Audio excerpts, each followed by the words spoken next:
Click the link in the description below to receive our free Building Mental Muscle newsletter, and for a limited time, get these 10 classic best-selling Law of Attraction books for free. We hope you enjoy this presentation. If so, please click the like button and click the subscribe button below to receive notification when we release new recordings. Richard Hargraves presents Awakened Imagination by Neville Goddard. First published, 1954. This audio edition recorded 2024. Digitally narrated using the voice of Christopher Sage for BuildingMentalMuscle.com. Copyright 2024 Iron Power Publishing. All rights reserved.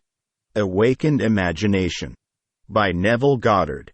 To build imagination, the real and eternal world of which this vegetable universe is but a faint shadow. What is the life of man but art and science? William Blake, Jerusalem. Imagination is more important than knowledge. Albert Einstein, on Science. Chapter 1. Who is your imagination? I rest not from my great task. To open the eternal worlds, to open the immortal eyes of man inwards into the worlds of thought, into eternity ever expanding in the bosom of God, the human imagination. Blake, Jerusalem, chapter 5, verses 18 to 20. Certain words in the course of long use gather so many strange connotations that they almost cease to mean anything at all. Such a word is imagination. This word is made to serve all manner of ideas, some of them directly opposed to one another. Fancy, thought, hallucination, suspicion. Indeed, so wide is its use and so varied its meanings, the word imagination has no status nor fixed significance. For example, we ask a man to use his imagination, meaning that his present outlook is too restricted and therefore not equal to the task. In the next breath, we tell him that his ideas are pure imagination, thereby implying that his ideas are unsound. We speak of a jealous or suspicious person as a victim of his own imagination, meaning that his thoughts are untrue. A minute later, we pay a man the highest tribute by describing him as a man of imagination. Thus, the word imagination has no definite meaning. Even the dictionary gives us no help. It defines imagination as 1. The picturing power or act of the mind, the constructive or creative principle. 2. A phantasm. 3. An irrational notion or belief. 4. Planning, plotting, or scheming as involving mental construction. I identify the central figure of the Gospels with human imagination, the power which makes the forgiveness of sins, the achievement of our goals, inevitable. All things were made by him, and without him was not anything made that was made. John, chapter 1, verse 3. There is only one thing in the world, imagination, and all are deformations of it. He is despised and rejected of men, a man of sorrows and acquainted with grief. Isaiah, chapter 53, verse 3. Imagination is the very gateway of reality. Man, said Blake, is either the ark of God or a phantom of the earth and of the water. Naturally, he is only a natural organ subject to sense. The eternal body of man is the imagination. That is God himself, the divine body. Yod, Shin, Ayin. From right to the left. Jesus, we are his members. I know of no greater and truer definition of the imagination than that of Blake. By imagination, we have the power to be anything we desire to be. Through imagination, we disarm and transform the violence of the world. Our most intimate as well as our most casual relationships become imaginative, as we awaken to the mystery hid from the ages. Colossians, chapter 1, verse 26. That Christ in us is our imagination. We then realize that only as we live by imagination can we truly be said to live at all. I want this book to be the simplest, clearest, frankest work I have the power to make it, that I may encourage you to function imaginatively, that you may open your immortal eyes inwards into the worlds of thought, William Blake, where you behold every desire of your heart as ripe grain, white already to harvest. John, chapter 4, verse 35. I am come that they might have life, and that they might have it more abundantly. John, chapter 10, verse 10. The abundant life that Christ promised us is ours to experience now, but not until we have the sense of Christ as our imagination can we experience it. The mystery hid from the ages. Christ in you, the hope of glory, Colossians, chapter 1, verses 26 and 27, is your imagination. This is the mystery which I am ever striving to realize more keenly myself and to urge upon others. Imagination is our Redeemer, the Lord from heaven, born of man but not begotten of man. The Nicene-Constantinopolitan Creed, or the symbol of faith, 325 over 381 AD. Every man is Mary and birth to Christ must give. If the story of the Immaculate Conception and birth of Christ appears irrational to man, it is only because it is misread as biography, history, and cosmology, and the modern explorers of the imagination do not help by calling it the unconscious or subconscious mind. Imagination's birth and growth is the gradual transition from a God of tradition to a God of experience. If the birth of Christ in man seems slow, it is only because man is unwilling to let go the comfortable but false anchorage of tradition. When imagination is discovered as the first principle of religion, the stone of literal understanding will have felt the rod of Moses and, like the rock of Zion. Isaiah, chapter 28, verse 16. Romans, chapter 9, verse 33, issue forth the water of psychological meaning to quench the thirst of humanity, and all who take the proffered cup and live a life according to this truth will transform the water of psychological meaning into the wine of forgiveness. Then, like the Good Samaritan, Luke, chapter 10, verses 33 to 35, they will pour it on the wounds of all. The Son of God is not to be found in history, nor in any external form. He can only be found as the imagination of him in whom his presence becomes manifest. Oh, would thy heart but be a manger for his birth! God would once more become a child on earth. Angelus Silesius, a 17th-century poet. Man is the garden in which this only begotten Son of God sleeps.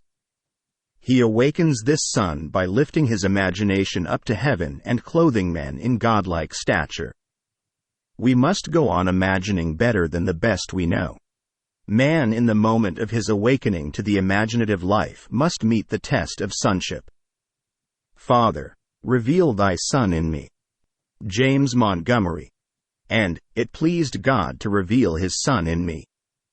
Galatians, chapter 1, verses 15 and 16. The supreme test of sonship is the forgiveness of sin. The test that your imagination is Christ Jesus, the Son of God, is your ability to forgive sin. Sin means missing one's mark in life, falling short of one's ideal, failing to achieve one's aim. Forgiveness means identification of man with his ideal or aim in life. This is the work of awakened imagination, the supreme work, for it tests man's ability to enter into and partake of the nature of his opposite. Let the weak man say, I am strong. Joel, chapter 3, verse 10. Reasonably, this is impossible. Only awakened imagination can enter into and partake of the nature of its opposite. This conception of Christ Jesus as human imagination raises these fundamental questions.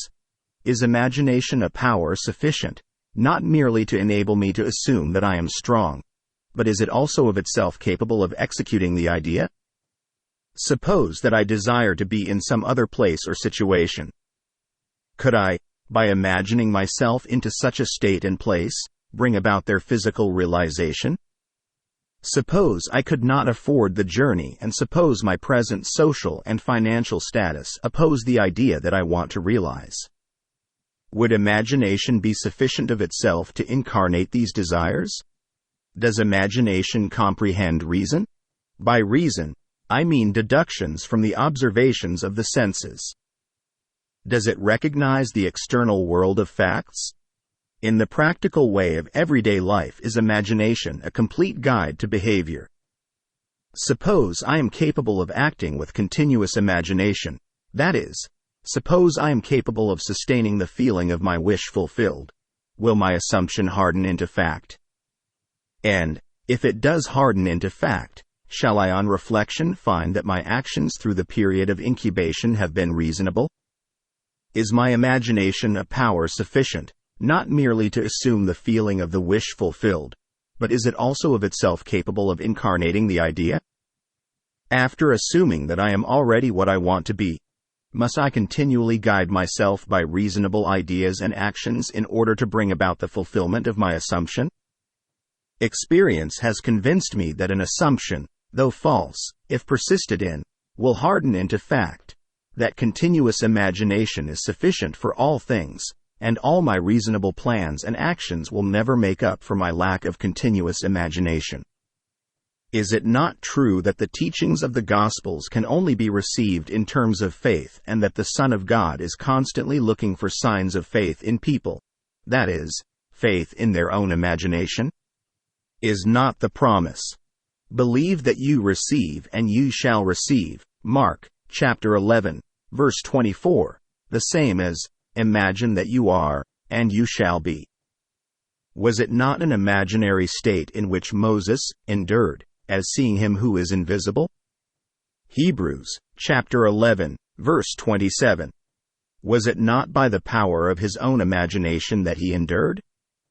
Truth depends upon the intensity of the imagination, not upon external facts.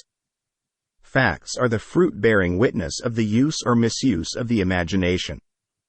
Man becomes what he imagines. He has a self-determined history. Imagination is the way, the truth, the life revealed. We cannot get hold of truth with the logical mind. Where the natural man of sense sees a bud, imagination sees a rose full-blown.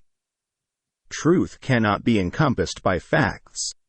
As we awaken to the imaginative life, we discover that to imagine a thing is to make it so, that a true judgment need not conform to the external reality to which it relates. The imaginative man does not deny the reality of the sensuous outer world of becoming, but he knows that it is the inner world of continuous imagination that is the force by which the sensuous outer world of becoming is brought to pass. He sees the outer world and all its happenings as projections of the inner world of imagination. To him, everything is a manifestation of the mental activity which goes on in man's imagination, without the sensuous reasonable man being aware of it. But he realizes that every man must become conscious of this inner activity and see the relationship between the inner causal world of imagination and the sensuous outer world of effects. It is a marvelous thing to find that you can imagine yourself into the state of your fulfilled desire and escape from the jails which ignorance built. The real man is a magnificent imagination. It is this self that must be awakened. Awake thou that sleepest, and arise from the dead, and Christ shall give thee light. Ephesians, chapter 5, verse 14. The moment man discovers that his imagination is Christ, he accomplishes acts which on this level can only be called miraculous. But until man has the sense of Christ as his imagination, "You did not choose me, I have chosen you," John, chapter 15, verse 16, he will see everything in pure objectivity without any subjective relationship. Not realizing that all that he encounters is part of himself, he rebels at the thought that he has chosen the conditions of his life, that they are related by affinity to his own mental activity. Man must firmly come to believe that reality lies within him and not without. Although others have bodies, a life of their own, their reality is rooted in you, ends in you, as yours ends in God. End of chapter. Chapter 2. Sealed Instructions. The first power that meets us at the threshold of the soul's domain is the power of imagination. Dr. Franz Hartmann. I was first made conscious of the power, nature, and redemptive function of imagination through the teachings of my friend Abdullah, and through subsequent experiences. I learned that Jesus was a symbol of the coming of imagination to man, that the test of his birth in man was the individual's ability to forgive sin. That is, his ability to identify himself or another with his aim in life. Without the identification of man with his aim, the forgiveness of sin is an impossibility, and only the Son of God can forgive sin. Therefore, man's ability to identify himself with his aim, though reason and his senses deny it, is proof of the birth of Christ in him. To passively surrender to appearances and bow before the evidence of facts is to confess that Christ is not yet born in you. Although this teaching shocked and repelled me at first, for I was a convinced and earnest Christian and did not then know that Christianity could not be inherited by the mere accident of birth but must be consciously adopted as a way of life, it stole later on, through visions, mystical revelations, and practical experiences, into my understanding and found its interpretation in a deeper mood. But I must confess that it is a trying time when those things are shaken which one has always taken for granted. Seest thou these great buildings? There shall not be left one stone upon another that shall not be thrown down. Mark, chapter 13, verse 2. Not one stone of literal understanding will be left after one drinks the water of psychological meaning. All that has been built up by natural religion is cast into the flames of mental fire. Yet, what better way is there to understand Christ Jesus than to identify the central character of the Gospels with human imagination, knowing that every time you exercise your imagination lovingly on behalf of another, you are literally mediating God to man and thereby feeding and clothing Christ Jesus, and that, whenever you imagine evil against another, you are literally beating and crucifying Christ Jesus. Every imagination of man is either the cup of cold water or the sponge of vinegar to the parched lips of Christ. Let none of you imagine evil in your hearts against his neighbor, warned the prophet. Zechariah, chapter 8, verse 17. When man heeds this advice, he will awake from the imposed sleep of Adam into the full consciousness of the Son of God. He is in the world, and the world is made by him, and the world knows him not. Approximately. John, chapter 1, verse 10. Human imagination. I asked myself many times, if my imagination is Christ Jesus and all things are possible to Christ Jesus, are all things possible to me? Through experience, I have come to know that, when I identify myself with my aim in life, then Christ is awake in me. Christ is sufficient for all things. For in him dwelleth all the fullness of the Godhead bodily, and ye are complete in him, which is the head of all principality and power. Colossians, chapter 2, verses 9 and 10. My grace is sufficient for thee. 2 Corinthians, chapter 12, verse 9. I lay down my life that I might take it again. No man taketh it from me, but I lay it down of myself. John, chapter 10, verses 17 and 18. What a comfort it is to know that all that I experience is the result of my own standard of beliefs, that I am the center of my own web of circumstances, and that as I change, so must my outer world. The world presents different appearances according as our states of consciousness differ. What we see when we are identified with a state cannot be seen when we are no longer fused with it. By state is meant all that man believes and consents to as true. No idea presented to the mind can realize itself unless the mind accepts it. It depends on the acceptance, the state with which we are identified, how things present themselves. In the fusion of imagination and states is to be found the shaping of the world as it seems. The world is a revelation of the states with which imagination is fused. It is the state from which we think that determines the objective world in which we live. The rich man, the poor man, the good man, the thief are what they are by virtue of the states from which they view the world. On the distinction between these states depends the distinction between the worlds of these men. Individually, so different is this same world. It is not the actions and behavior of the good man that should be matched, but his point of view. Outer reforms are useless if the inner state is not changed. Success is gained not by imitating the outer actions of the successful but by right inner actions and inner talking. If we detach ourselves from a state, and we may at any moment, the conditions and circumstances to which that union gave being vanish. It was in the fall of 1933 in New York City that I approached Abdullah with a problem. He asked me one simple question: "What do you want?" I told him that I would like to spend the winter in Barbados, but that I was broke. I literally did not have a nickel. "If you will imagine yourself to be in Barbados," said he, "thinking and viewing the world from that state of consciousness instead of thinking of Barbados, you will spend the winter there.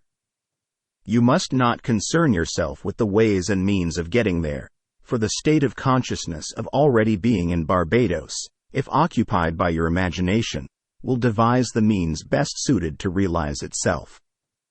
Man lives by committing himself to invisible states, by fusing his imagination with what he knows to be other than himself, and in this union, he experiences the results of that fusion. No one can lose what he has, save by detachment from the state where the things experienced have their natural life. You must imagine yourself right into the state of your fulfilled desire," Abdullah told me, "and fall asleep viewing the world from Barbados. The world which we describe from observation must be as we describe it relative to ourselves. Our imagination connects us with the state desired. But we must use imagination masterfully, not as an onlooker thinking of the end, but as a partaker thinking from the end. We must actually be there in imagination. If we do this, our subjective experience will be realized objectively. This is not mere fancy," said he, "but a truth you can prove by experience." His appeal to enter into the wish fulfilled was the secret of thinking from the end. Every state is already there as mere possibility, as long as you think of it, but is overpoweringly real when you think from it. Thinking from the end is the way of Christ. I began right there and then, fixing my thoughts beyond the limits of sense, beyond that aspect to which my present state gave being, towards the feeling of already being in Barbados and viewing the world from that standpoint. He emphasized the importance of the state from which man views the world as he falls asleep. All prophets claim that the voice of God is chiefly heard by man in dreams. In a dream, in a vision of the night, when deep sleep falleth upon men, in slumbering upon the bed, then he openeth the ears of men, and sealeth their instruction. Job, chapter 33, verses 15 and 16. That night and for several nights thereafter, I fell asleep in the assumption that I was in my father's house in Barbados. Within a month, I received a letter from my brother, saying that he had a strong desire to have the family together at Christmas and asking me to use the enclosed steamship ticket for Barbados. I sailed 2 days after I received my brother's letter and spent a wonderful winter in Barbados. This experience has convinced me that man can be anything he pleases if he will make the conception habitual and think from the end. It has also shown me that I can no longer excuse myself by placing the blame on the world of external things, that my good and my evil have no dependency except from myself, that it depends on the state from which I view the world how things present themselves. Man, who is free in his choice, acts from conceptions which he freely, though not always wisely, chooses. All conceivable states are awaiting our choice and occupancy, but no amount of rationalizing will of itself yield us the state of consciousness which is the only thing worth having. The imaginative image is the only thing to seek. The ultimate purpose of imagination is to create in us the Spirit of Jesus, which is continual forgiveness of sin, continual identification of man with his ideal. Only by identifying ourselves with our aim can we forgive ourselves for having missed it. All else is labor in vain. On this path, to whatever place or state we convey our imagination, to that place or state we will gravitate physically also. In my Father's house are many mansions. If it were not so, I would have told you. I go to prepare a place for you. And if I go and prepare a place for you, I will come again, and receive you unto myself, that where I am, there ye may be also. John, chapter 14, verses 2 and 3. By sleeping in my Father's house in my imagination as though I slept there in the flesh, I fused my imagination with that state and was compelled to experience that state in the flesh also. So vivid was this state to me, I could have been seen in my Father's house had any sensitive entered the room where in imagination I was sleeping. A man can be seen where in imagination he is, for a man must be where his imagination is, for his imagination is himself. This I know from experience, for I have been seen by a few to whom I desired to be seen, when physically I was hundreds of miles away. I, by the intensity of my imagination and feeling, imagining and feeling myself to be in Barbados instead of merely thinking of Barbados, had spanned the vast Atlantic to influence my brother into desiring my presence to complete the family circle at Christmas. Thinking from the end, from the feeling of my wish fulfilled, was the source of everything that happened as outer cause, such as my brother's impulse to send me a steamship ticket, and it was also the cause of everything that appeared as results. In Ideas of Good and Evil, W.B. Yeats, having described a few experiences similar to this experience of mine, writes, "If all who have described events like this have not dreamed, we should rewrite our histories, for all men, certainly all imaginative men, must be forever casting forth enchantments, glamour, illusions, and all men, especially tranquil men who have no powerful egotistic life, must be continually passing under their power." Determined imagination, thinking from the end, is the beginning of all miracles. I would like to give you an immense belief in miracles, but a miracle is only the name given by those who have no knowledge of the power and function of imagination to the works of imagination.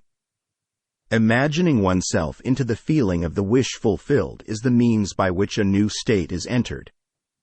This gives the state the quality of isness. Hermes tells us, "That which is manifested.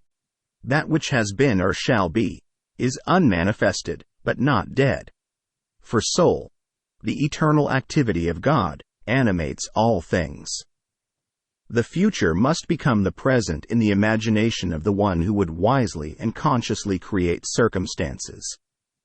We must translate vision into being, thinking of, into, thinking from.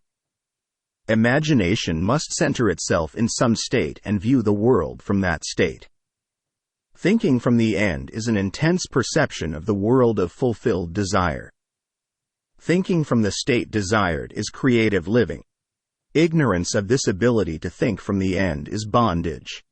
It is the root of all bondage with which man is bound. To passively surrender to the evidence of the senses underestimates the capacities of the inner self.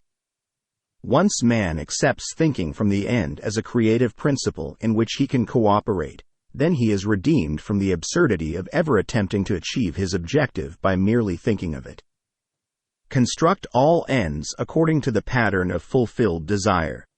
The whole of life is just the appeasement of hunger, and the infinite states of consciousness from which a man can view the world are purely a means of satisfying that hunger. The principle upon which each state is organized is some form of hunger to lift the passion for self-gratification to ever higher and higher levels of experience. Desire is the mainspring of the mental machinery. It is a blessed thing.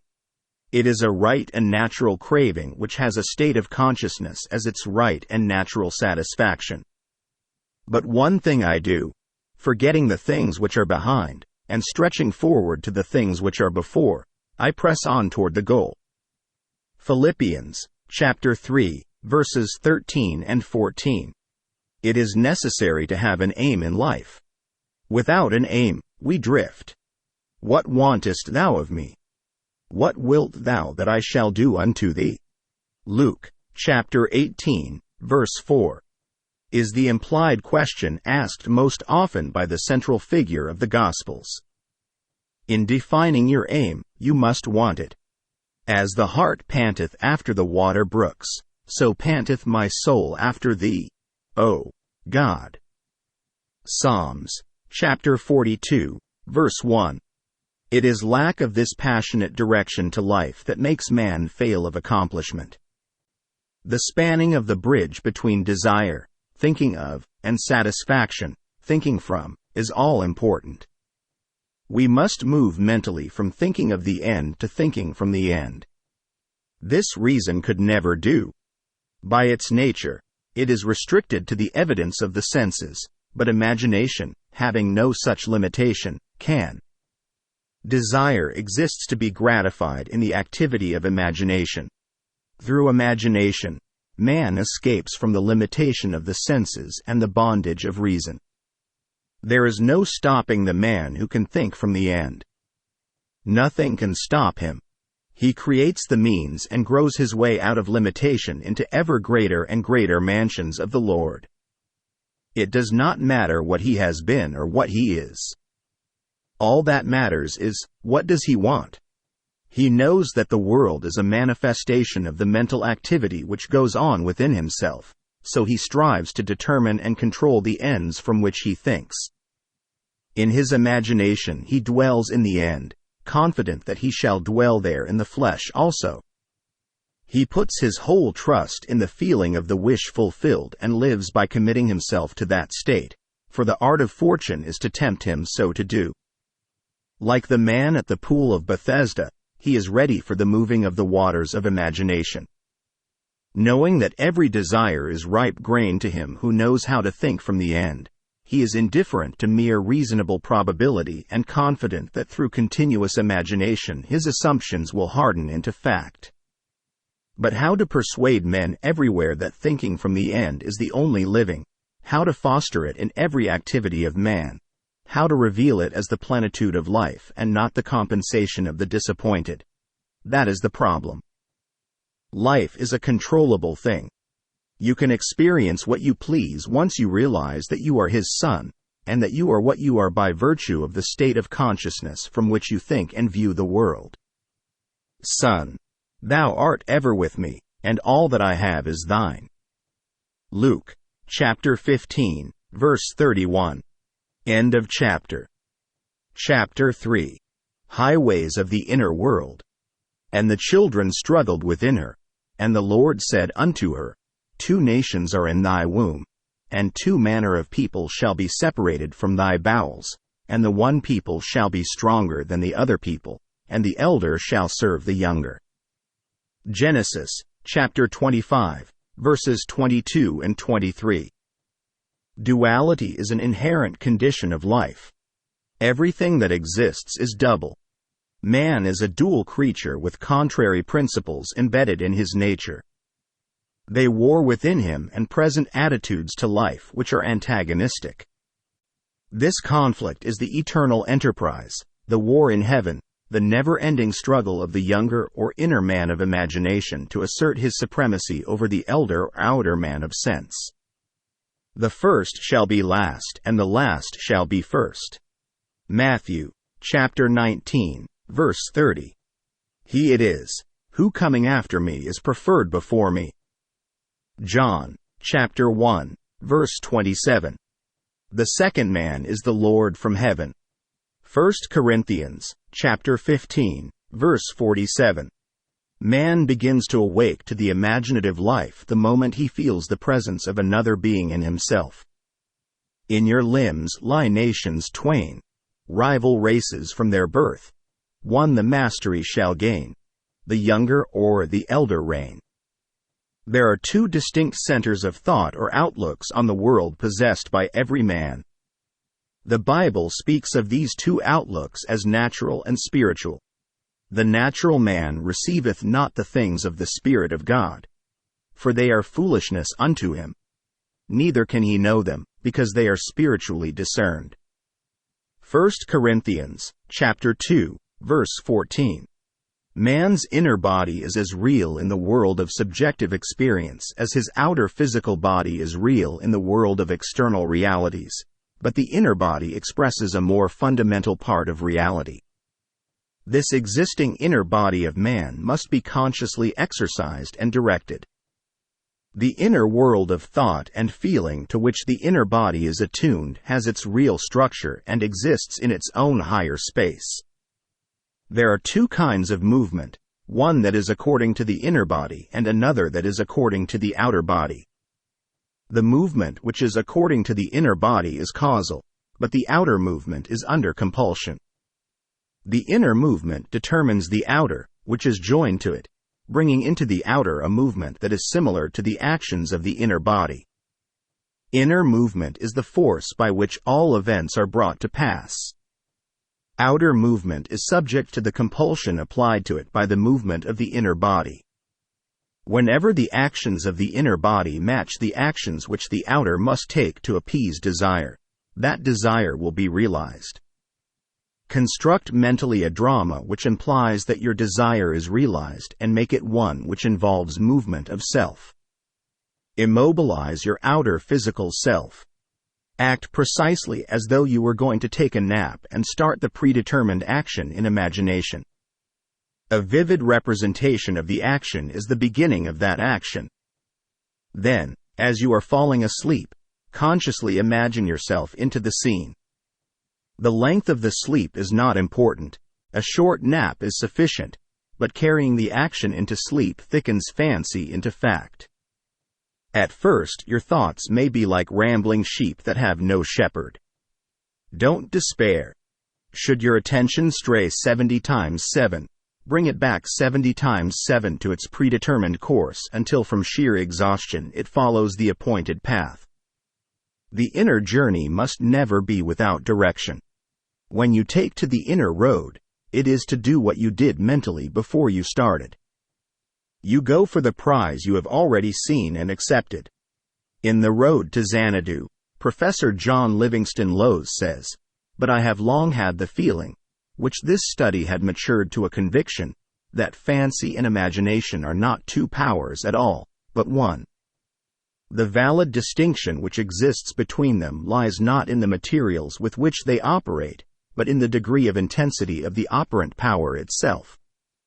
Working at high tension, the imaginative energy assimilates and transmutes. Keyed low, the same energy aggregates and yokes together those images which at its highest pitch, it merges indissolubly into one. Fancy assembles, imagination fuses." Here is a practical application of this theory. A year ago, a blind girl living in the city of San Francisco found herself confronted with a transportation problem. A rerouting of buses forced her to make 3 transfers between her home and her office. This lengthened her trip from 15 minutes to 2 hours and 15 minutes. She thought seriously about this problem and came to the decision that a car was the solution. She knew that she could not drive a car but felt that she could be driven in one. Putting this theory to the test, that whenever the actions of the inner self correspond to the actions which the outer, physical self must take to appease desire, that desire will be realized. She said to herself, "I will sit here and imagine that I am being driven to my office." Sitting in her living room, she began to imagine herself seated in a car. She felt the rhythm of the motor. She imagined that she smelled the odor of gasoline, felt the motion of the car, touched the sleeve of the driver and felt that the driver was a man. She felt the car stop, and turning to her companion, said, "Thank you very much, sir." To which he replied, "The pleasure is all mine." Then she stepped from the car and heard the door snap shut as she closed it. She told me that she centered her imagination on being in a car and, although blind, viewed the city from her imaginary ride. She did not think of the ride. She thought from the ride and all that it implied. This controlled and subjectively directed purposive ride raised her imagination to its full potency. She kept her purpose ever before her, knowing there was cohesion in purposive inner movement. In these mental journeys, an emotional continuity must be sustained, the emotion of fulfilled desire. Expectancy and desire were so intensely joined that they passed at once from a mental state into a physical act. The inner self moves along the predetermined course best when the emotions collaborate. The inner self must be fired, and it is best fired by the thought of great deeds and personal gain. We must take pleasure in our actions. On 2 successive days, the blind girl took her imaginary ride, giving it all the joy and sensory vividness of reality. A few hours after her second imaginary ride, a friend told her of a story in the evening paper. It was a story of a man who was interested in the blind. The blind girl phoned him and stated her problem. The very next day, on his way home, he stopped in at a bar and while there had the urge to tell the story of the blind girl to his friend the proprietor. A total stranger, on hearing the story, volunteered to drive the blind girl home every day. The man who told the story then said, "If you will take her home, I will take her to work." This was over a year ago, and since that day, this blind girl has been driven to and from her office by these 2 gentlemen. Now, instead of spending 2 hours and 15 minutes on 3 buses, she is at her office in less than 15 minutes. And on that first ride to her office, she turned to her Good Samaritan and said, "Thank you very much, sir," and he replied, "The pleasure is all mine." Thus, the objects of her imagination were to her the realities of which the physical manifestation was only the witness. The determinative animating principle was the imaginative ride. Her triumph could be a surprise only to those who did not know of her inner ride. She mentally viewed the world from this imaginative ride with such a clearness of vision that every aspect of the city attained identity. These inner movements not only produce corresponding outer movements. This is the law which operates beneath all physical appearances. He who practices these exercises of bilocation will develop unusual powers of concentration and quiescence and will inevitably achieve waking consciousness on the inner and dimensionally larger world. Actualizing strongly, she fulfilled her desire, for, viewing the city from the feeling of her wish fulfilled, she matched the state desired and granted that to herself which sleeping men ask of God. To realize your desire, an action must start in your imagination, apart from the evidence of the senses, involving movement of self and implying fulfillment of your desire. Whenever it is the action which the outer self takes to appease desire, that desire will be realized. The movement of every visible object is caused not by things outside the body, but by things within it, which operate from within outward. The journey is in yourself.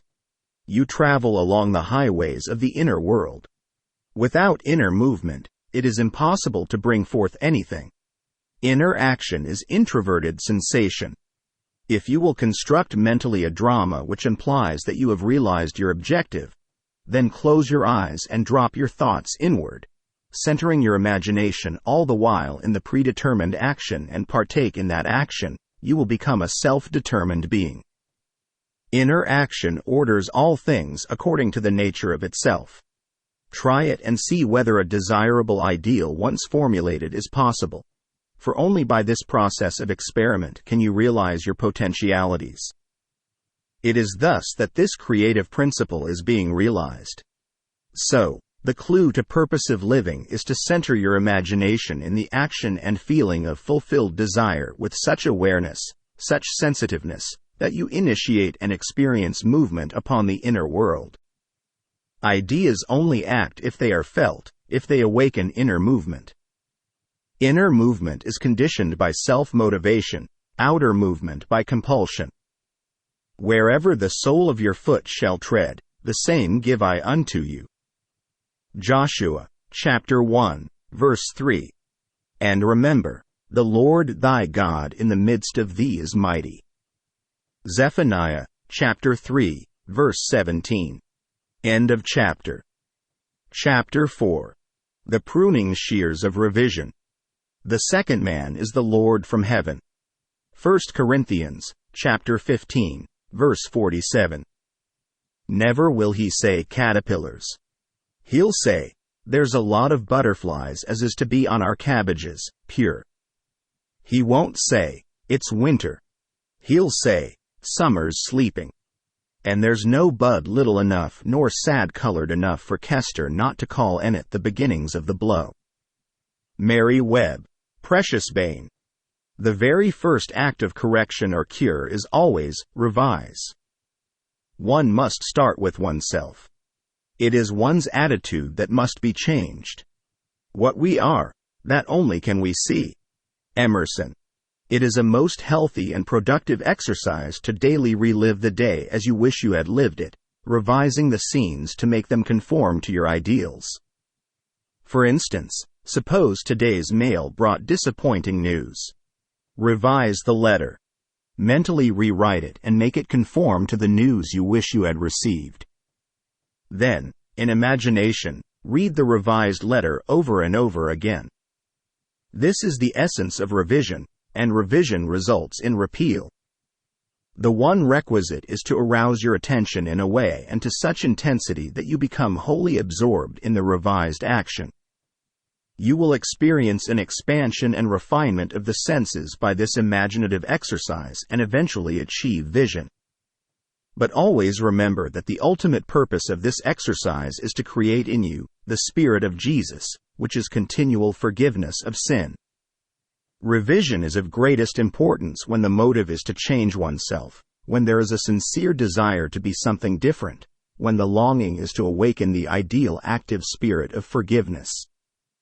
Without imagination, man remains a being of sin. Man either goes forward to imagination or remains imprisoned in his senses. To go forward to imagination is to forgive. Forgiveness is the life of the imagination. The art of living is the art of forgiving. Forgiveness is, in fact, experiencing in imagination the revised version of the day, experiencing in imagination what you wish you had experienced in the flesh. Every time one really forgives, that is, every time one relives the event as it should have been lived, one is born again. Father, forgive them, is not the plea that comes once a year but the opportunity that comes every day. The idea of forgiving is a daily possibility, and, if it is sincerely done, it will lift man to higher and higher levels of being. He will experience a daily Easter, and Easter is the idea of rising transformed. And that should be almost a continuous process. Freedom and forgiveness are indissolubly linked. Not to forgive is to be at war with ourselves, for we are freed according to our capacity to forgive. Forgive, and you shall be forgiven. Luke, chapter 6, verse 37. Forgive, not merely from a sense of duty or service. Forgive because you want to. Thy ways are ways of pleasantness, and all thy paths are peace. Proverbs, chapter 3, verse 17. You must take pleasure in revision. You can forgive others effectively only when you have a sincere desire to identify them with their ideal. Duty has no momentum. Forgiveness is a matter of deliberately withdrawing attention from the unrevised day and giving it full strength, and joyously, to the revised day. If a man begins to revise even a little of the vexations and troubles of the day, then he begins to work practically on himself. Every revision is a victory over himself and therefore a victory over his enemy. A man's foes are those of his own household, Matthew, chapter 10, verse 36, and his household is his state of mind. He changes his future as he revises his day. When a man practices the art of forgiveness, of revision, however factual the scene on which sight then rests, he revises it with his imagination and gazes on one never before witnessed. The magnitude of the change which any act of revision involves makes such change appear wholly improbable to the realist, the unimaginative man, but the radical changes in the fortunes of the prodigal, Luke, chapter 15, verses 11 to 32, were all produced by a change of heart. The battle man fights is fought out in his own imagination. The man who does not revise the day has lost the vision of that life, into the likeness of which it is the true labor of the Spirit of Jesus to transform this life. All things whatsoever ye would that men should do to you, even so do ye to them. For this is the law. Matthew, chapter 7, verse 12. Here is the way an artist friend forgave herself and was set free from pain, annoyance, and unfriendliness. Knowing that nothing but forgetfulness and forgiveness will bring us to new values, she cast herself upon her imagination and escaped from the prison of her senses. She writes, Thursday, I taught all day in the art school. Only one small thing marred the day. Coming into my afternoon classroom, I discovered the janitor had left all the chairs on top of the desks after cleaning the floor.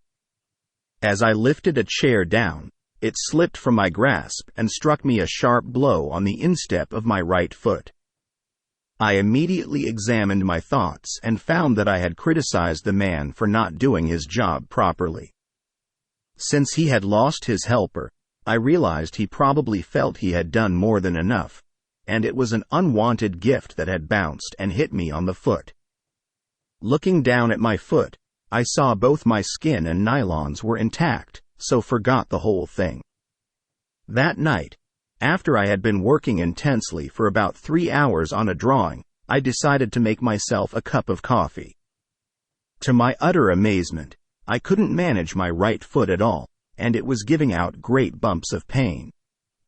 I hopped over to a chair and took off my slipper to look at it. The entire foot was a strange purplish pink, swollen out of shape and red hot. I tried walking on it and found that it just flapped. I had no control over it whatsoever. It looked like one of two things. Either I had cracked a bone when I dropped the chair on it or something could be dislocated. No use speculating what it is. Better get rid of it right away. So, I became quiet, all ready to melt myself into light. To my complete bewilderment, my imagination refused to cooperate. It just said, no.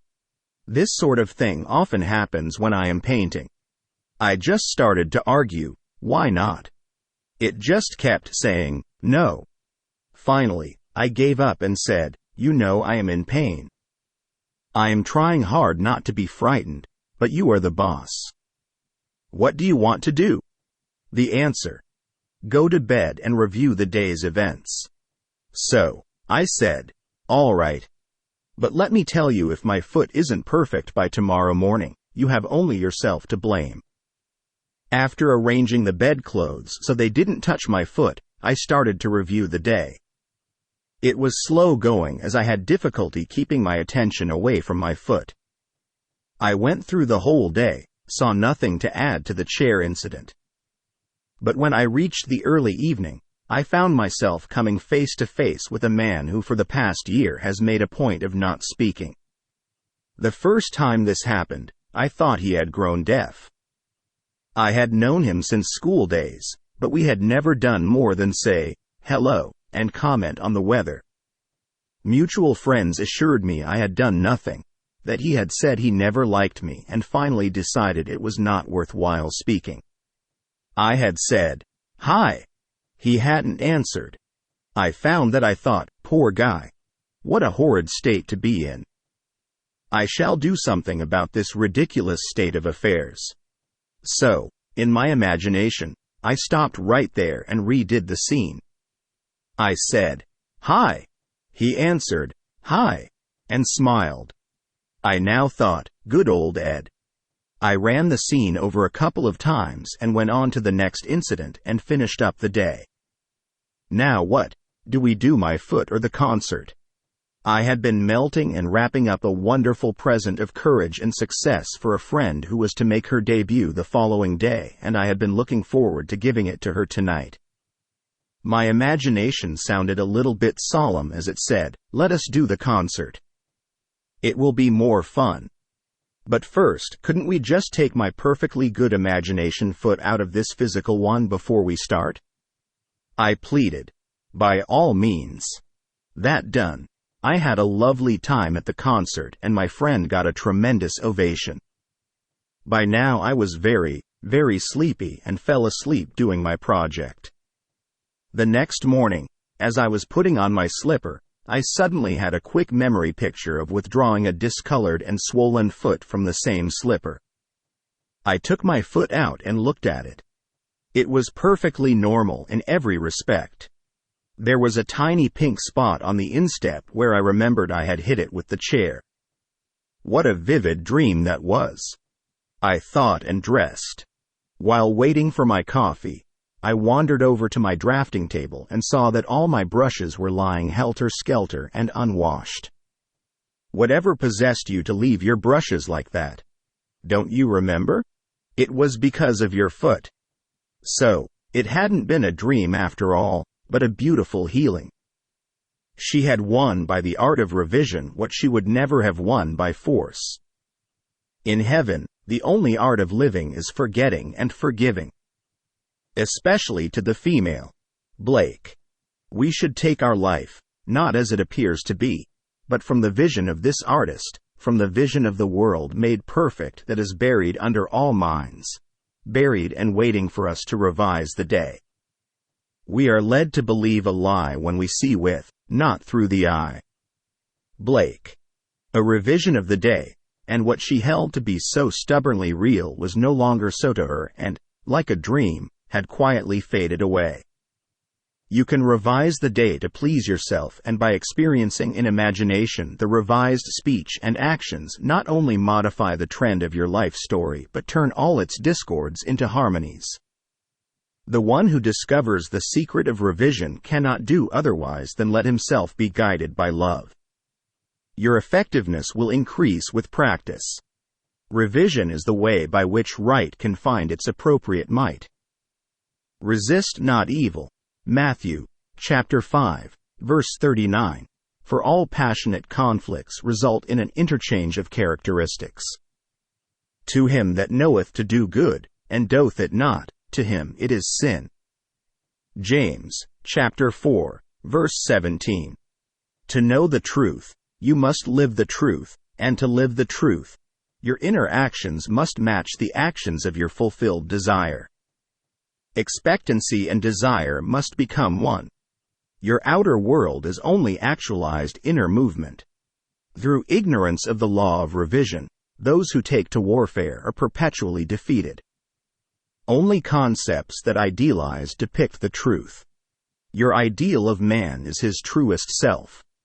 It is because I firmly believe that whatever is most profoundly imaginative is, in reality, most directly practical that I ask you to live imaginatively and to think into, and to personally appropriate the transcendent saying, Christ in you, the hope of glory. Colossians, chapter 1, verse 27. Don't blame, only resolve. It is not man and the earth at their loveliest, but you practicing the art of revision make paradise. The evidence of this truth can lie only in your own experience of it. Try revising the day. It is to the pruning shears of revision that we owe our prime fruit. End of chapter. Chapter 5. The coin of heaven. Does a firm persuasion that a thing is so, make it so? And the prophet replied, all poets believe that it does. And in ages of imagination, this firm persuasion removed mountains, but many are not capable of a firm persuasion of anything. Blake, Marriage of Heaven and Hell. Let every man be fully persuaded in his own mind. Romans, chapter 14, verse 5. Persuasion is an inner effort of intense attention. To listen attentively as though you heard is to evoke, to activate. By listening, you can hear what you want to hear and persuade those beyond the range of the outer ear. Speak it inwardly in your imagination only. Make your inner conversation match your fulfilled desire. What you desire to hear without, you must hear within. Embrace the without within and become one who hears only that which implies the fulfillment of his desire, and all the external happenings in the world will become a bridge leading to the objective realization of your desire. Your inner speech is perpetually written all around you in happenings. Learn to relate these happenings to your inner speech and you will become self-taught. By inner speech is meant those mental conversations which you carry on with yourself. They may be inaudible when you are awake because of the noise and distractions of the outer world of becoming, but they are quite audible in deep meditation and dream. But whether they be audible or inaudible, you are their author and fashion your world in their likeness. There is a God in heaven, and heaven is within you, that revealeth secrets, and maketh known to the king Nebuchadnezzar what shall be in the latter days. Thy dream, and the visions of thy head upon thy bed, are these. Daniel, chapter 2, verse 28. Inner speech from premises of fulfilled desire is the way to create an intelligible world for yourself. Observe your inner speech, for it is the cause of future action. Inner speech reveals the state of consciousness from which you view the world. Make your inner speech match your fulfilled desire, for your inner speech is manifested all around you in happenings. If any man offend not in word, the same is a perfect man and able also to bridle the whole body. Behold, we put bits in the horses' mouths, that they may obey us, and we turn about their whole body. Behold also the ships, which though they be so great, and are driven by fierce winds, yet are they turned about with a very small helm, whithersoever the governor listeth. Even so the tongue is a little member, and boasteth great things. Behold, how great a matter a little fire kindleth. James, chapter 3, verses 2-5. The whole manifested world goes to show us what use we have made of the word, inner speech. An uncritical observation of our inner talking will reveal to us the ideas from which we view the world. Inner talking mirrors our imagination, and our imagination mirrors the state with which it is fused. If the state with which we are fused is the cause of the phenomenon of our life, then we are relieved of the burden of wondering what to do, for we have no alternative but to identify ourselves with our aim, and inasmuch as the state with which we are identified mirrors itself in our inner speech, then to change the state with which we are fused, we must first change our inner talking. It is our inner conversations which make tomorrow's facts. Put off the former conversation, the old man, which is corrupt, and be renewed in the spirit of your mind. Put on the new man, which is created in righteousness. Ephesians, chapter 4, verses 22-24. Our minds, like our stomachs, are whetted by change of food. Quintilian. Stop all of the old mechanical negative inner talking and start a new positive and constructive inner speech from premises of fulfilled desire. Inner talking is the beginning, the sowing of the seeds of future action. To determine the action, you must consciously initiate and control your inner talking.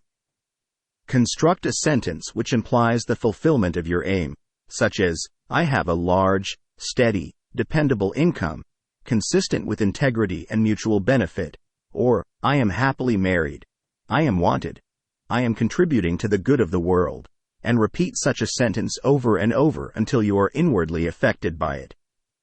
Our inner speech represents in various ways the world we live in. In the beginning was the Word. John, chapter 1, verse 1. That which ye sow ye reap. See yonder fields. The sesamum was sesamum, the corn was corn. The silence and the darkness knew. So is a man's fate born. The Light of Asia, Edwin Arnold. Ends run true to origins.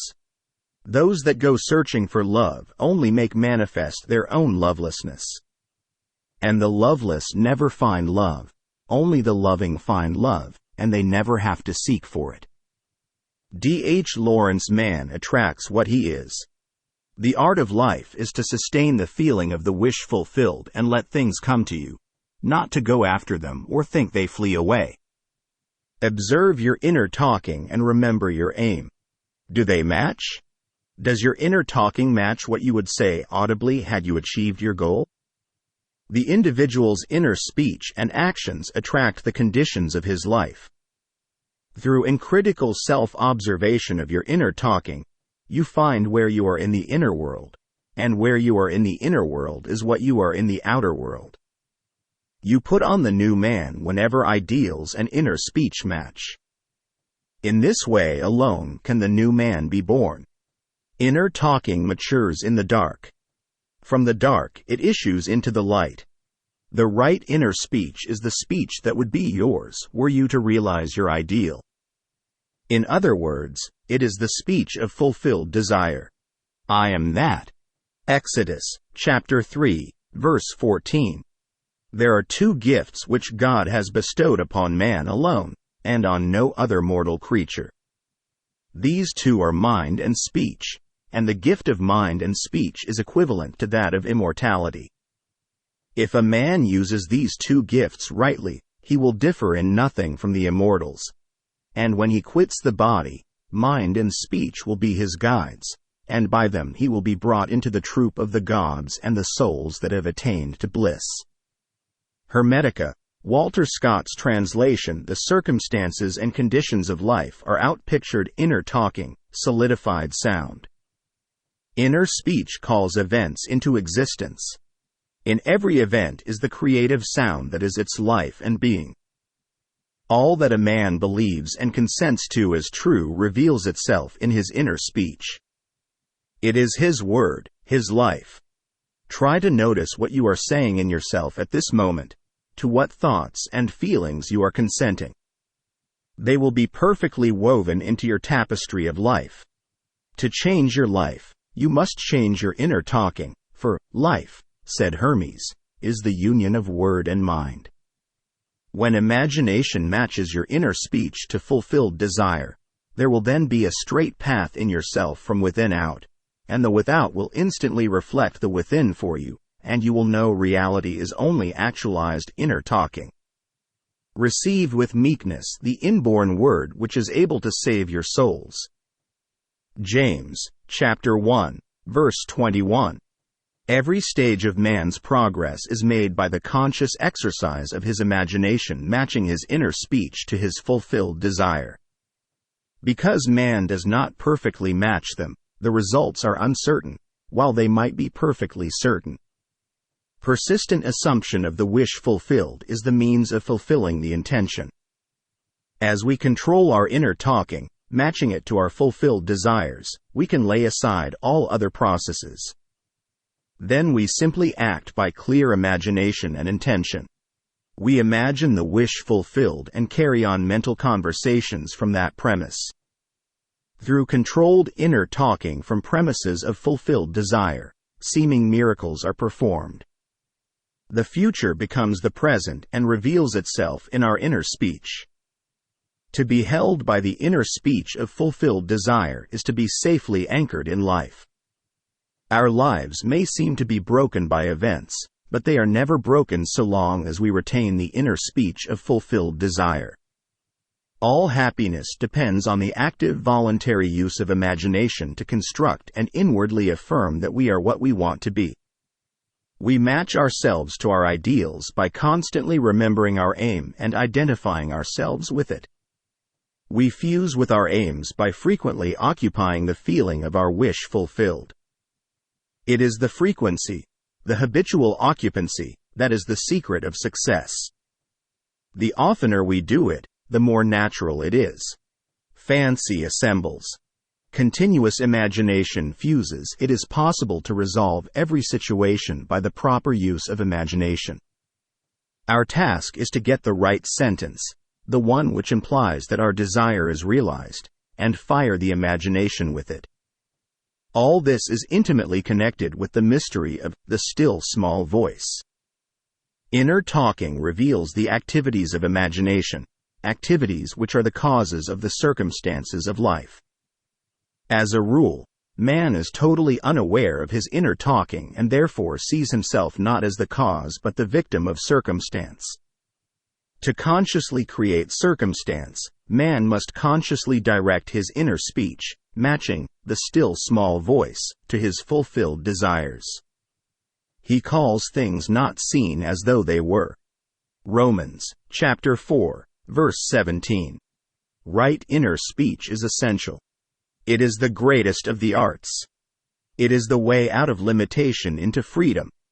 Ignorance of this art has made the world a battlefield and penitentiary where blood and sweat alone are expected, when it should be a place of marveling and wondering. Right inner talking is the first step to becoming what you want to be. Speech is an image of mind, and mind is an image of God. Hermetica, Scott translation.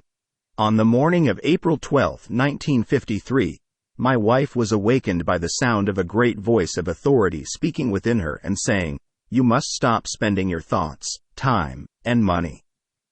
Everything in life must be an investment. To spend is to waste, to squander, to lay out without return. To invest is to lay out for a purpose from which a profit is expected." This revelation of my wife is about the importance of the moment. It is about the transformation of the moment. What we desire does not lie in the future but in ourselves at this very moment. At any moment in our lives, we are faced with an infinite choice: what we are and what we want to be.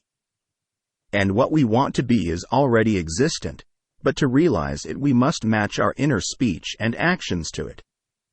If two of you shall agree on earth as touching anything that they shall ask, it shall be done for them of my Father which is in heaven. Matthew, chapter 18, verse 19. It is only what is done now that counts.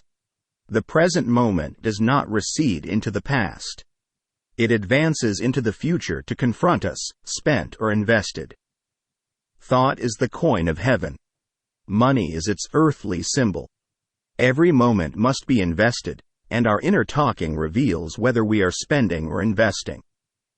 Be more interested in what you are inwardly saying now than what you have said, by choosing wisely what you think and what you feel now.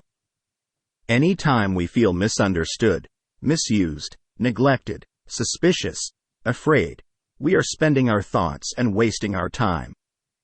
Whenever we assume the feeling of being what we want to be, we are investing. We cannot abandon the moment to negative inner talking and expect to retain command of life. Before us go the results of all that seemingly is behind. Not gone is the last moment, but oncoming. My word shall not return unto me void, but it shall accomplish that which I please, and it shall prosper in the thing whereto I sent it. Isaiah, chapter 55, verse 11. The circumstances of life are the muffled utterances of the inner talking that made them, the Word made visible. The Word, said Hermes, is Son, and the mind is Father of the Word. They are not separate one from the other, for life is the union of word and mind. He willed us forth from himself by the word of truth. James, chapter 1, verse 18. Let us be imitators of God as dear children, Ephesians, chapter 5, verse 1, and use our inner speech wisely to mold an outer world in harmony with our ideal. The Lord spake by me, and his word was in my tongue. 2 Samuel, chapter 23, verse 2. The mouth of God is the mind of man. Feed God only the best.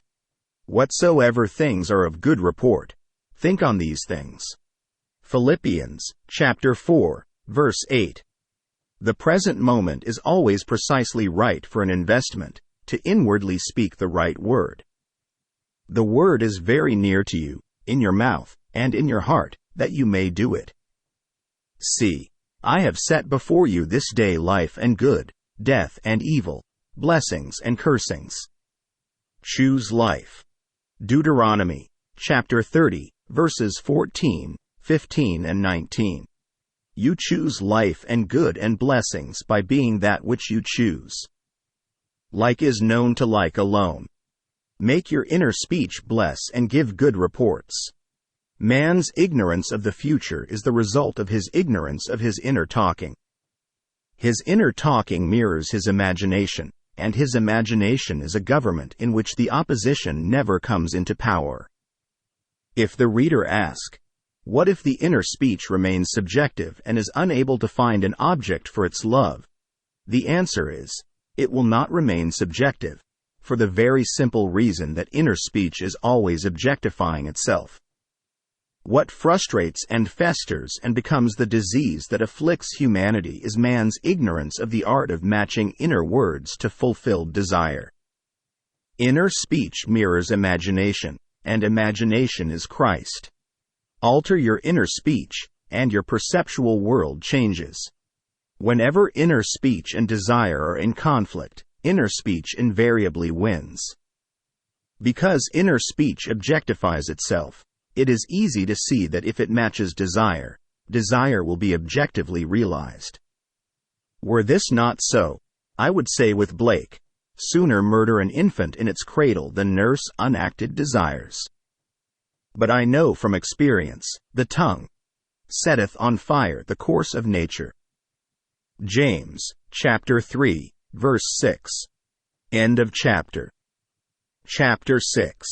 It is within. Rivers, mountains, cities, villages, all are human, and when you enter into their bosoms you walk. In heavens and earths, as in your own bosom you bear your heaven.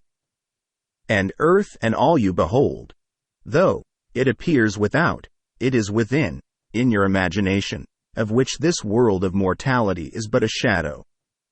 Blake, Jerusalem. The inner world was as real to Blake as the outer land of waking life.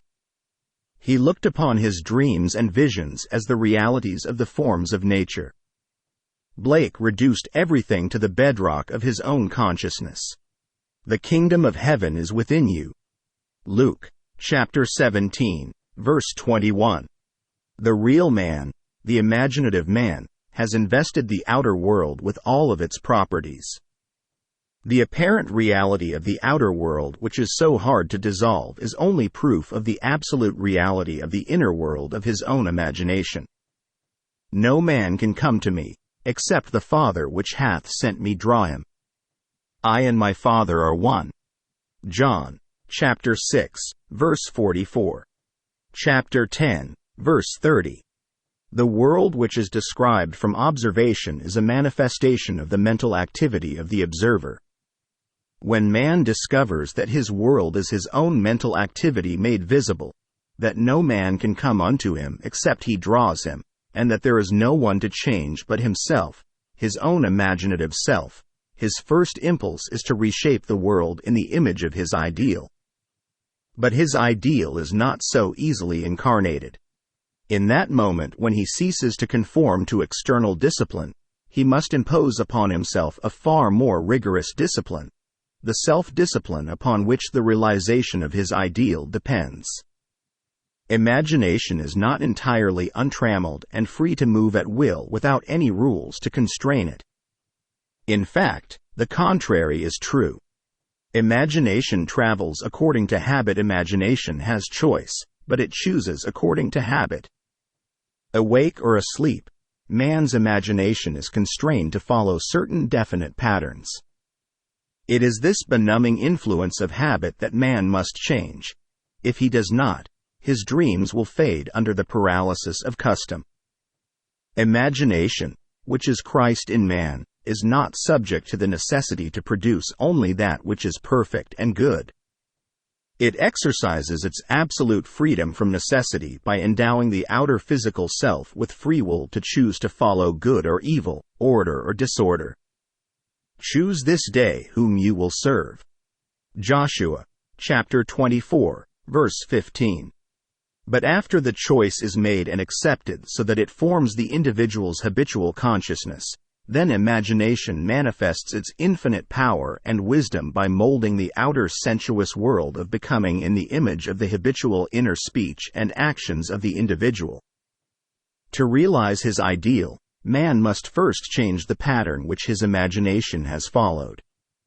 Habitual thought is indicative of character. The way to change the outer world is to make the inner speech and action match the outer speech and action of fulfilled desire. Our ideals are waiting to be incarnated, but unless we ourselves match our inner speech and action to the speech and action of fulfilled desire, they are incapable of birth. Inner speech and action are the channels of God's action. He cannot respond to our prayer unless these paths are offered. The outer behavior of man is mechanical. It is subject to the compulsion applied to it by the behavior of the inner self, and old habits of the inner self hang on till replaced by new ones. It is a peculiar property of the second or inner man that he gives to the outer self something similar to his own reality of being. Any change in the behavior of the inner self will result in corresponding outer changes. The mystic calls a change of consciousness death. By death he means, not the destruction of imagination and the state with which it was fused, but the dissolution of their union. Fusion is union rather than oneness. Thus, the conditions to which that union gave being vanish. I die daily, said Paul to the Corinthians, 1 Corinthians, chapter 15, verse 31. Blake said to his friend Crab Robinson, "There is nothing like death.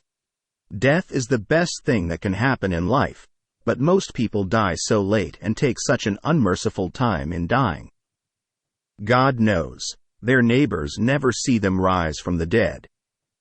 To the outer man of sense, who knows nothing of the inner man of being, this is sheer nonsense. But Blake made the above quite clear when he wrote in the year before he died. William Blake, one who is very much delighted with being in good company. Born the 28th of November 1757 in London and has died several times since.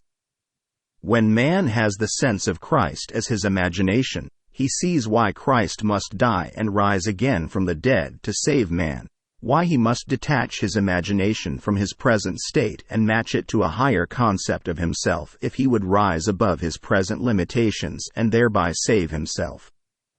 Here is a lovely story of a mystical death which was witnessed by a neighbor. Last week, writes the one who rose from the dead, a friend offered me her home in the mountains for the Christmas holidays as she thought she might go east. She said that she would let me know this week. We had a very pleasant conversation and I mentioned you and your teaching in connection with a discussion of Dunn's Experiment with Time, which she had been reading. Her letter arrived Monday. As I picked it up, I had a sudden sense of depression. However, when I read it, she said I could have the house and told me where to get the keys. Instead of being cheerful, I grew still more depressed, so much so I decided there must have been something between the lines which I was getting intuitively. I unfolded the letter and read the first page through, and as I turned to the second page, I noticed she had written a postscript on the back of the first sheet. It consisted of an extremely blunt and heavy-handed description of an unlovely trait in my character which I had struggled for years to overcome, and for the past 2 years I thought I had succeeded. Yet here it was again, described with clinical exactitude. I was stunned and desolated. I thought to myself, what is this letter trying to tell me? In the first place, she invited me to use her house, as I have been seeing myself in some lovely home during the holidays. In the second place, nothing comes to me except I draw it. And thirdly, I have been hearing nothing but good news. So, the obvious conclusion is that something in me corresponds to this letter, and no matter what it looks like, it is good news. I reread the letter, and as I did so, I asked, what is there here for me to see? And then I saw. It started out, after our conversation of last week, I feel I can tell you. And the rest of the page was as studded with wheres and wases as currants in a seed cake. A great feeling of elation swept over me. It was all in the past. The thing I had labored so long to correct was done. I suddenly realized that my friend was a witness to my resurrection. I whirled around the studio, chanting, "It's all in the past. It is done. Thank you. It is done." I gathered all my gratitude up in a big ball of light and shot it straight to you, and if you saw a flash of lightning Monday evening shortly after 6 your time, that was it. Now, instead of writing a polite letter because it is the correct thing to do, I can write giving sincere thanks for her frankness and thanking her for the loan of her house. Thank you so much for your teaching, which has made my beloved imagination truly my Savior. And now, if any man shall say unto her, Lo, here is Christ, or there. Matthew, chapter 24, verse 23, she will believe it not, for she knows that the kingdom of God is within her and that she herself must assume full responsibility for the incarnation of her ideal and that nothing but death and resurrection will bring her to it. She has found her Savior, her beloved imagination, forever expanding in the bosom of God. There is only one reality, and that is Christ, human imagination, the inheritance and final achievement of the whole of humanity. That we, speaking the truth in love, may grow up into him in all things, which is the head, even Christ. Ephesians, chapter 4, verses 14 and 15. End of chapter. Chapter 7. Creation is finished.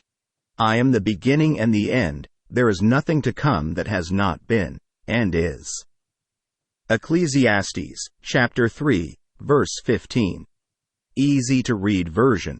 Blake saw all possible human situations as already made states. He saw every aspect, every plot and drama as already worked out as mere possibilities, as long as we are not in them, but as overpowering realities when we are in them. He described these states as sculptures of Lasse's halls. Distinguish therefore states from individuals in those states. States change, but individual identities never change nor cease. The imagination is not a state. Said Blake, it is the human existence itself. Affection or love becomes a state when divided from imagination. Just how important this is to remember is almost impossible to say, but the moment the individual realizes this for the first time is the most momentous in his life, and to be encouraged to feel this is the highest form of encouragement it is possible to give. This truth is common to all men, but the consciousness of it, and much more, the self-consciousness of it, is another matter. The day I realized this great truth, that everything in my world is a manifestation of the mental activity which goes on within me, and that the conditions and circumstances of my life only reflect the state of consciousness with which I am fused, is the most momentous in my life.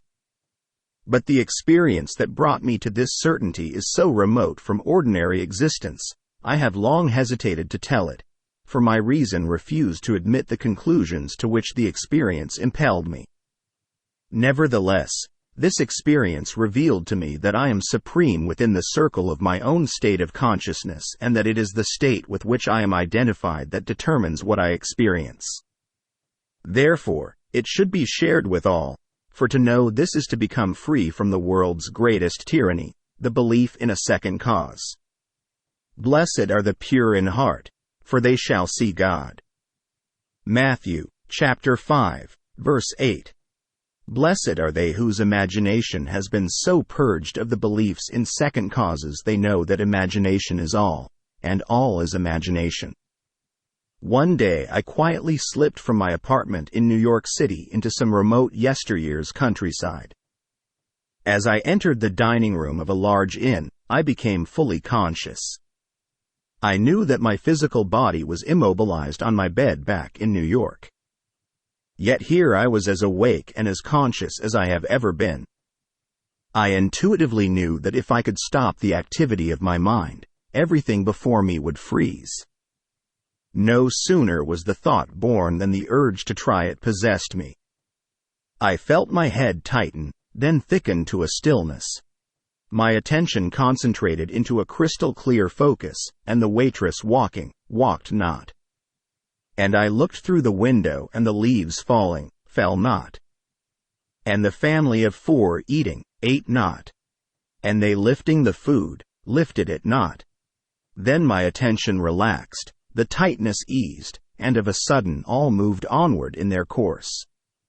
The leaves fell, the waitress walked, and the family ate. Then I understood Blake's vision of the sculptures of Los's halls. I sent you to reap that whereon you bestowed no labor. John, chapter 4, verse 38. Creation is finished. I am the beginning and the end, there is nothing to come that has not been, and is. Ecclesiastes, chapter 3, verse 15, easy to read version. The world of creation is finished, and its original is within us. We saw it before we set forth and have since been trying to remember it and to activate sections of it. There are infinite views of it. Our task is to get the right view and by determined direction of our attention make it pass in procession before the inner eye.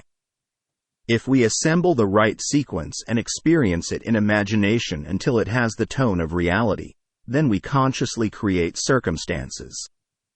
This inner procession is the activity of imagination that must be consciously directed. We, by a series of mental transformations, become aware of increasing portions of that which already is, and by matching our own mental activity to that portion of creation which we desire to experience, we activate it, resurrect it, and give it life. This experience of mind not only shows the world as a manifestation of the mental activity of the individual observer, but it also reveals our course of time as jumps of attention between eternal moments. An infinite abyss separates any 2 moments of ours. We, by the movements of our attention, give life to the sculptures of Los's halls. Think of the world as containing an infinite number of states of consciousness from which it could be viewed. Think of these states as rooms or mansions in the house of God. John, chapter 14, verse 2, and like the rooms of any house, they are fixed relative to one another. But think of yourself, the real self, the imaginative you, as the living, moving occupant of God's house. Each room contains some of Los's sculptures, with infinite plots and dramas and situations already worked out but not activated. They are activated as soon as human imagination enters and fuses with them. Each represents certain mental and emotional activities. To enter a state, man must consent to the ideas and feelings which it represents. These states represent an infinite number of possible mental transformations which man can experience. To move into another state or mansion necessitates a change of beliefs. All that you could ever desire is already present and only waits to be matched by your beliefs. But it must be matched, for that is the necessary condition by which alone it can be activated and objectified. Matching the beliefs of a state is the seeking that finds, the knocking to which it is opened, the asking that receives. Matthew, chapter 7, verse 8. Luke, chapter 11, verse 10. Go in and possess the land. Exodus, chapter 6, verses 4 and 8.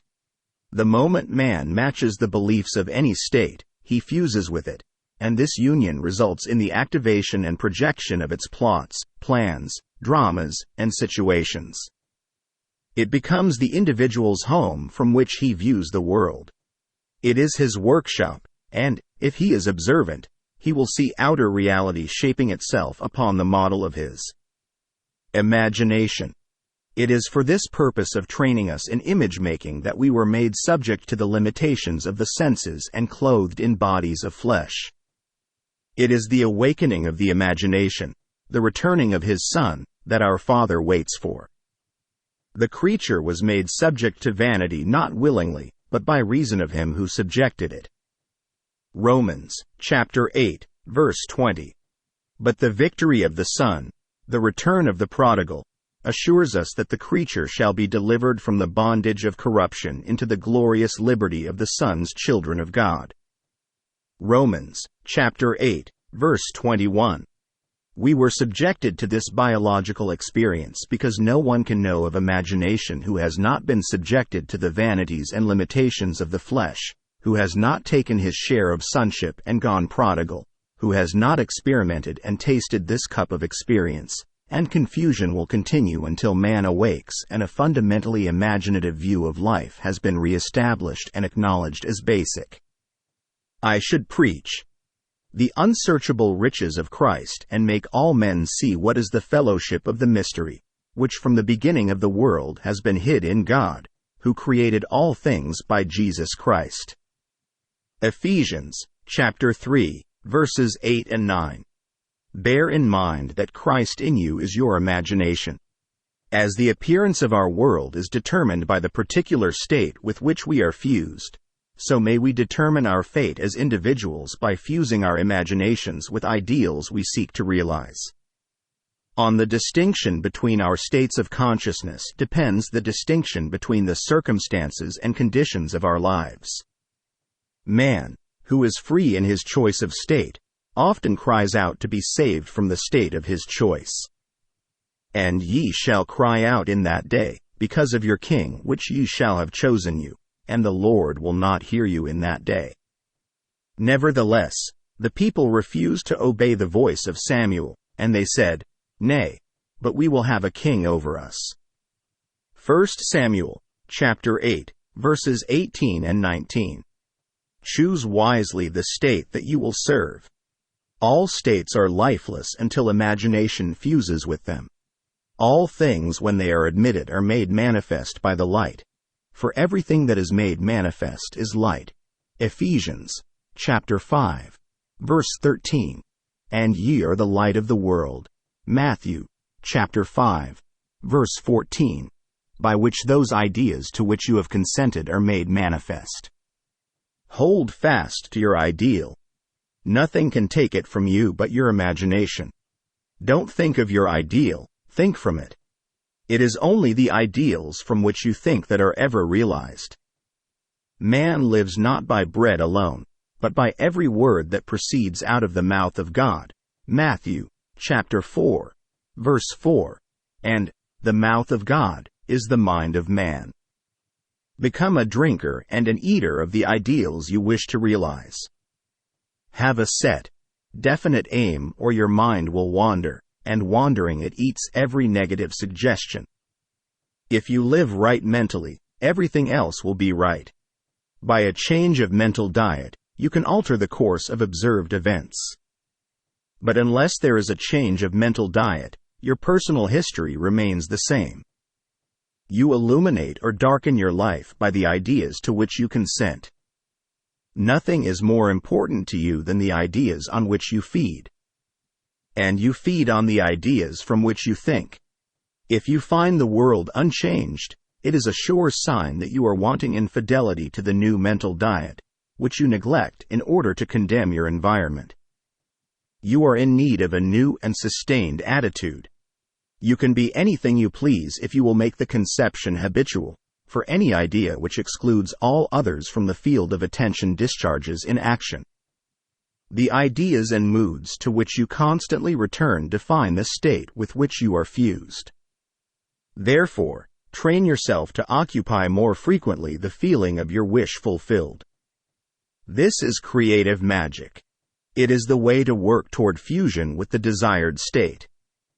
If you would assume the feeling of your wish fulfilled more frequently, you would be master of your fate, but unfortunately you shut out your assumption for all but the occasional hour. Practice making real to yourself the feeling of the wish fulfilled. After you have assumed the feeling of the wish fulfilled, do not close the experience as you would a book, but carry it around like a fragrant odor. Instead of being completely forgotten, let it remain in the atmosphere, communicating its influence automatically to your actions and reactions. A mood, often repeated, gains a momentum that is hard to break or check. So be careful of the feelings you entertain. Habitual moods reveal the state with which you are fused. It is always possible to pass from thinking of the end you desire to realize, to thinking from the end. But the crucial matter is thinking from the end, for thinking from means unification or fusion with the idea. Whereas in thinking of the end, there is always subject and object, the thinking individual and the thing thought. You must imagine yourself into the state of your wish fulfilled, in your love for that state, and in so doing, live and think from it and no more of it. You pass from thinking of to thinking from by centering your imagination in the feeling of the wish fulfilled. End of chapter. Chapter 8. The Apple of God's Eye. What think ye of the Christ?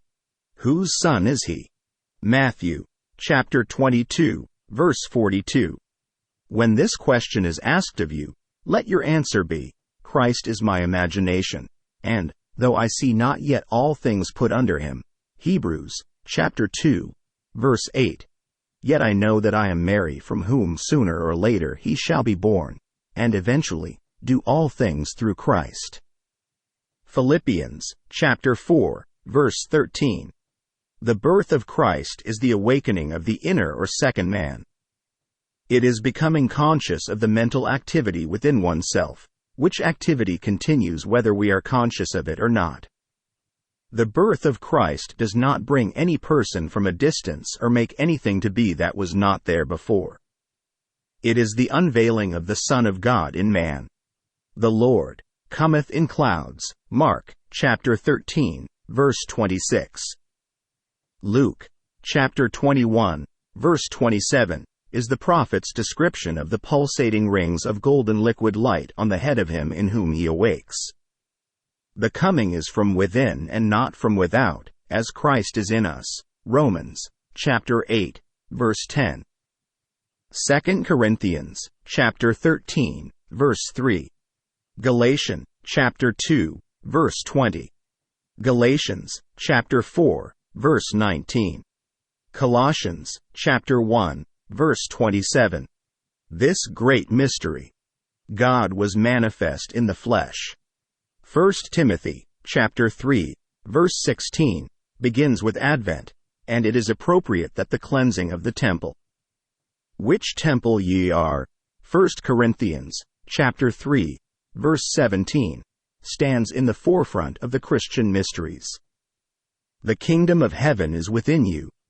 Luke, chapter 17, verse 21. Advent is unveiling the mystery of your being. If you will practice the art of revision by a life lived according to the wise, imaginative use of your inner speech and inner actions, in confidence that by the conscious use of the power that worketh in us. Ephesians, chapter 3, verse 20. Christ will awake in you. If you believe it, trust it, act upon it. Christ will awake in you. This is Advent. Great is the mystery. God was manifest in the flesh. 1 Timothy, chapter 3, verse 16. From Advent on, he that toucheth you toucheth the apple of God's eye. Zechariah, chapter 2, verse 8. End of chapter. End of book. If you enjoyed listening to this recording, please click the like button and click the subscribe button below to receive notification when we release new recordings. Click the link in the description below to receive our free Building Mental Muscle newsletter, and for a limited time get these 10 classic best-selling Law of Attraction books for free.